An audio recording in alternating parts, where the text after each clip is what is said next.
Sixth class లో చెప్పబోయే story Martha Mariya లాజరు. Martha ఇంటి పిల్లలు చూసుకుంటుంది, మరియేమో దేవుడికి వేస్తుంది. మన ప్రార్థన అలా చేస్తే మనం కూడా అలా చేయాలి. Thank you.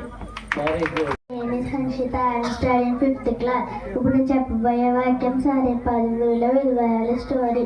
సారేపాద ఊరిలో ఒక విధవరాలు కట్టలు ఎదుర్కొంటుంటే అప్పుడు సేవకులు వచ్చి అమ్మ కొంచెం మంచినీళ్ళు ఇవ్వమ్మని అడిగితే, తర్వాత అదే చేతితో కొంచెం రొట్టెలు కూడా ఇవ్వమంటే చూసేటప్పటికి కొంచెం పిండి కొంచెం నూనె ఉంది. అప్పుడు తను అనుకుంది, ఇది చేసుకొని నేను నా కుమారుడు మరణిద్దాము అనుకుంది.